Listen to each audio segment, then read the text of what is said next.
Olá, pessoal, tudo bem? Começa agora o Hits News Entrevista e hoje recebemos um convidado super especial e importante também, Dr. João Varela, falando sobre um assunto importante que é de interesse de todo mundo, revisão da vida toda. Bem-vindo, viu, Dr. João?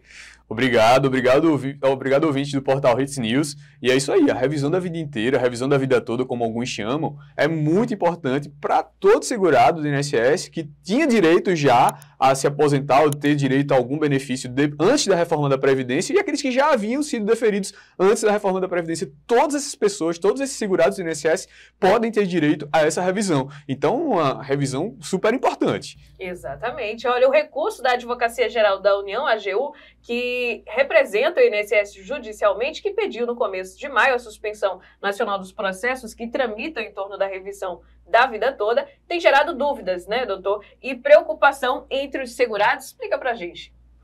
Então, o INSS ele já pediu suspensão do processo da revisão da vida inteira, da revisão da vida toda, várias vezes. É uma verdadeira saga de recursos essa revisão.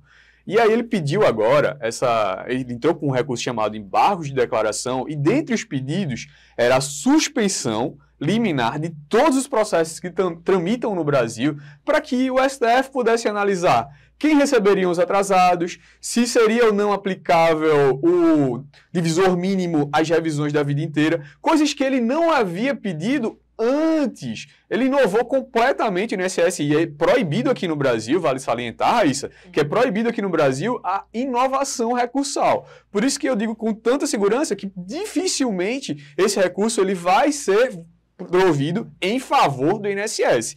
Mas o que o INSS quer é isso, pagar menos aos segurados de forma mais dilatada possível. E é por isso que ele está pedindo essa suspensão. E como esse processo prejudica quem espera a revisão da aposentadoria, doutor? Raíssa, o que aconteceu no passado pode vir a acontecer mais uma vez. E aí, qual é que o prejuízo que tem? Prejuízo imediato é que os processos, em alguns casos, alguns juízes, apesar da suspensão não ter sido deferida ainda, eles estão sobrestando, suspendendo os processos, aguardando o julgamento desse embargo de declaração. Mas ainda não há determinação nenhuma para que esses processos sejam suspensos. Pelo menos o STF ainda não apreciou esse pedido de suspensão.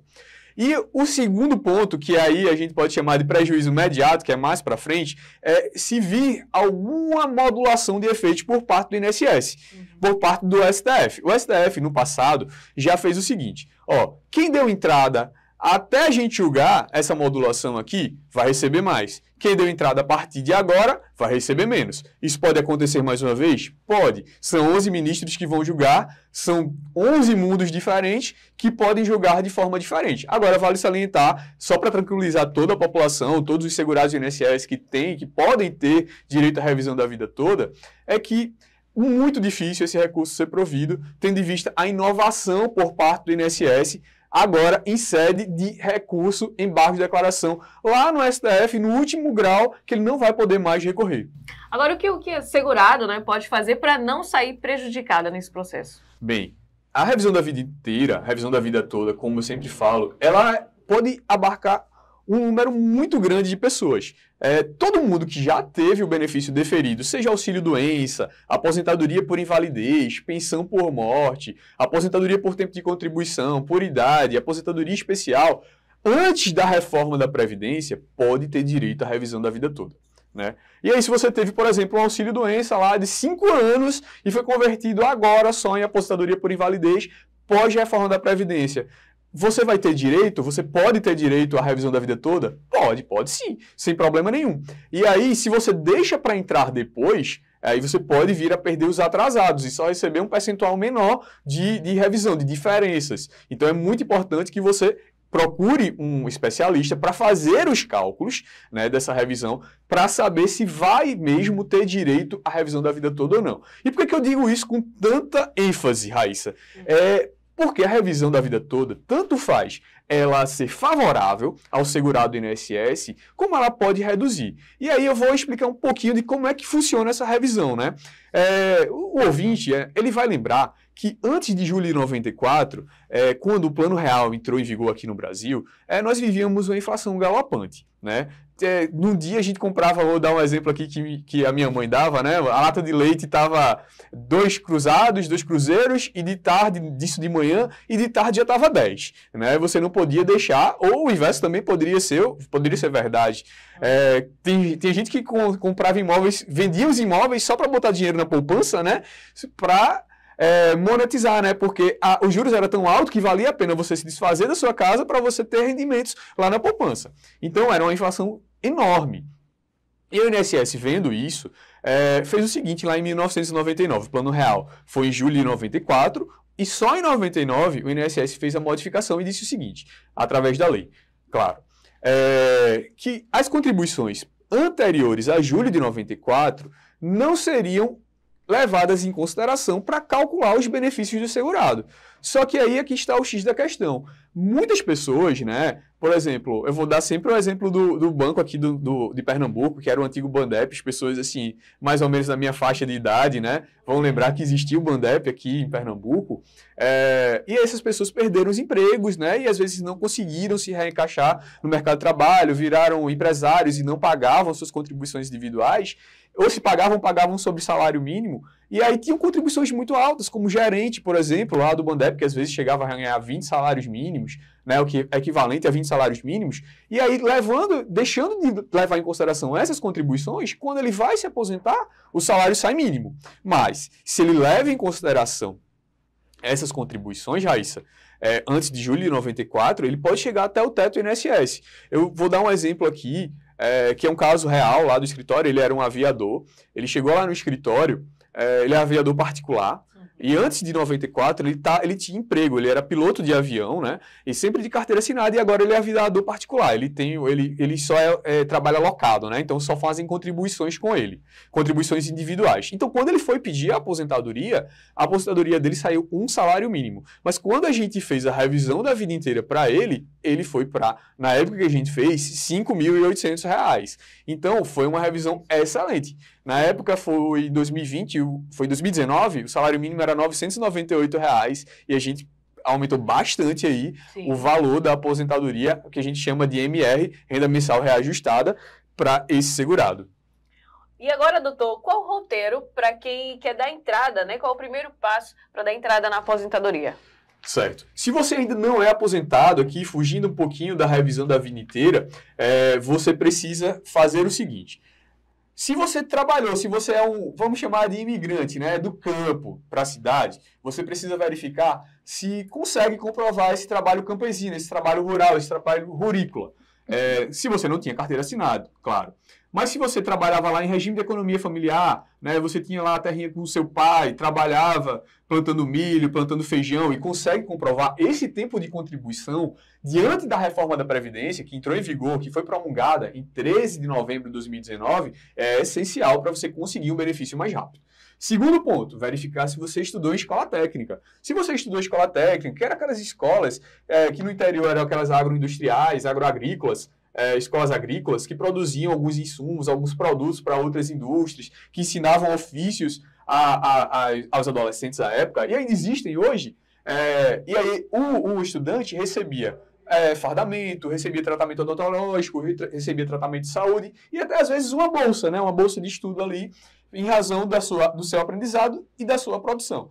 Essa certidão, esse tempo que você prestou, estudou lá na escola técnica, é essencial também para a sua aposentadoria. Terceiro ponto é verificar suas carteiras de trabalho, reunir todas. Se você perdeu alguma carteira de trabalho, vai atrás, lá na carteira digital do INSS, ver se todos os vínculos estão lá.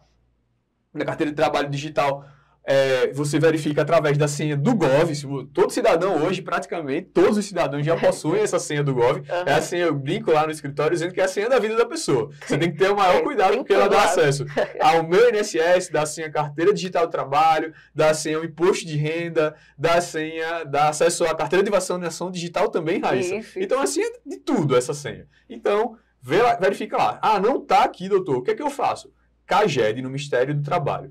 E aí faz o requerimento através de e-mail desse CAGED. Se você não conseguir através de e-mail, tenta fazer um agendamento para ir presencialmente lá no Ministério do Trabalho e Emprego para pedir esse CAGED, para verificar se esses vínculos estão constando lá. E aí o terceiro ponto é reunir as contribuições individuais que você... Quarto ponto, perdão, é que você precisa reunir também as contribuições como contribuinte individual ou facultativo. E, finalmente, se você trabalhou com agentes insalubres, aí você vai precisar verificar também se tem os PPPs, ou SB40, ou DIRBEM 8030, a depender da época que você prestou o serviço sujeito a condições insalubres. E aí, Raíssa, a gente tem a que estamos chamando agora da nova aposentadoria especial, né? Que muitos segurados INSS procuravam os escritórios porque eram vigilantes, porque trabalhavam sujeitos a agentes biológicos, como em hospitais, agentes químicos, ruído, quando trabalhava em metalúrgica, né? E aí essa aposentadoria ela também passou a exigir uma idade mínima ou uma pontuação, a depender do caso. E aí a gente tem uma aposentadoria que dá para fugir dessa idade mínima e dessa regra de pontuação com um valor ainda de acordo, calculado ainda de acordo com as regras anteriores à reforma da Previdência, Raíssa, que é a aposentadoria do deficiente, da pessoa portadora de deficiência. E não precisa ser uma deficiência que te invalide para o trabalho. Porque se você fosse inválido para o trabalho, né, você estaria pedindo um benefício por incapacidade permanente. É só uma deficiência. Por exemplo, se você tem uma deficiência auditiva, você vai se enquadrar nessa possibilidade. Não é que você precise estar impedido de trabalhar, mas que você, diante das outras pessoas, exerce aquela profissão com um pouquinho mais de esforço. Tomando como exemplo esse fato aqui do deficiente auditivo, ele pode não ter uma perda muito grande de audição, mas ele se esforça um pouquinho mais para escutar, né, aquela pessoa, para entender, ler o lábio às vezes, né? Então ele está ali se esforçando um pouquinho mais do que uma pessoa que não tem aquela deficiência. Então ele vai sim conseguir uma aposentadoria antecipada, sem aplicação do fator previdenciário e com um valor mais alto. E falando agora de tempo de contribuição, né, doutor? É diferente o tempo de contribuição do homem para a mulher? Quanto tempo para cada um?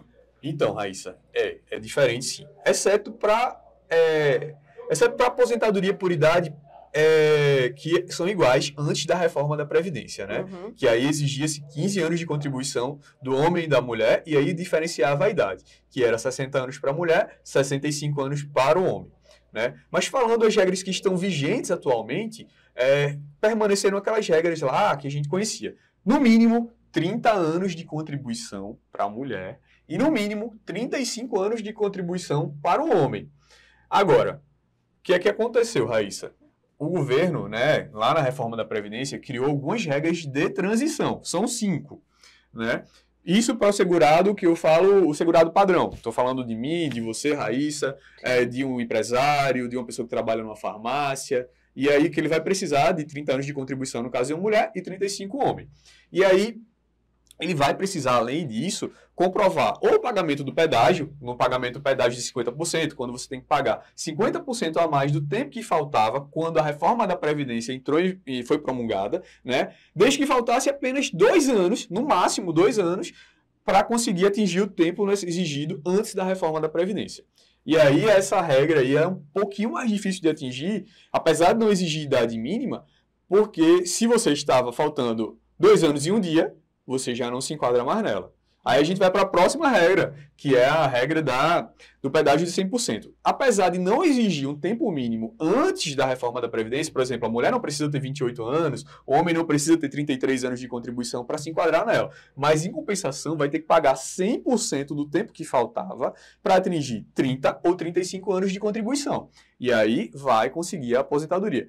Qual é o grande problema desse tipo de aposentadoria, dessa modalidade de regra transitória? É que se você faltava 4 anos de contribuição, vamos dar um exemplo aqui de um homem, ele tinha 31 anos de contribuição, ele, antes da reforma, está faltando só 4 sem idade mínima. Mas, já com a reforma da Previdência, ele vai ter que trabalhar mais 8, né? 4 que faltavam, mais 100% do que faltava, dá 8 anos, e ainda vai ter que completar 60 anos de idade. Né? Já no caso da mulher, vale a mesma regra, só que a idade é 57. E a gente tem a idade progressiva, que só vai parar de subir quando a idade mínima atingir 65 para o homem e 62 para a mulher, e sendo exigido também 35 anos de contribuição para o homem e 30 para a mulher. E tem a regra de pontos que a gente já conhecia antes da reforma da Previdência. E aí, o que é que mudou nessa, que era tão boa lá atrás, né? É porque antes a pontuação ela mudava a cada 2 anos. Então, o segurado ele conseguia atingir de forma mais rápida a pontuação. Já no pós-reforma da Previdência, a partir da promulgação da emenda constitucional número 103, essa regra, ela começou a evoluir a cada um ano.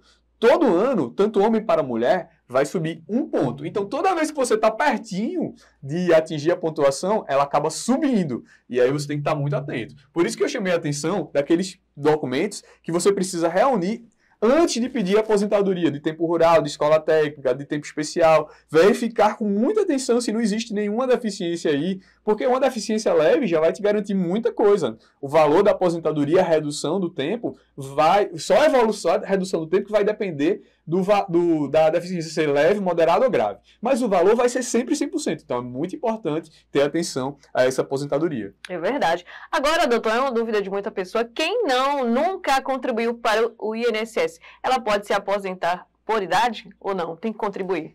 Então, o que essa pessoa pode vir a ter direito é um amparo social, né? O que é que a Constituição Federal diz?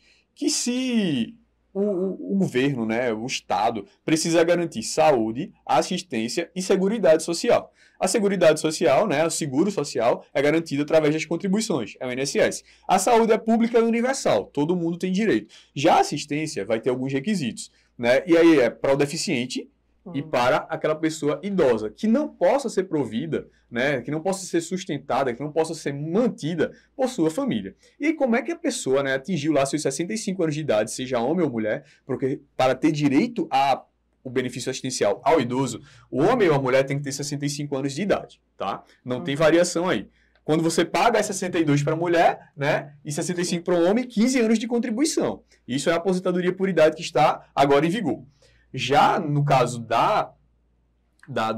do benefício assistencial ao idoso, tem que completar 65 anos de idade, homem ou mulher, e não pode ter a subsistência mantida por sua família. E como é que eu vou provar isso, doutor? Bem, a presunção de que é necessário esse benefício quando existem, por exemplo, 2 idosos numa casa e um já recebe o benefício de um salário mínimo, seja previdenciário, seja uma aposentadoria, seja um outro benefício assistencial. Vai ser deferido. Não precisa esconder marido, mulher, companheira, filho, não esconda porque isso é fraude e estelionato previdenciário. Diga que tem, porque a lei garante essa concessão de benefício assistencial, desde que seja um deficiente ou um idoso e mais um deficiente ou um idoso na mesma casa. Não precisa esconder.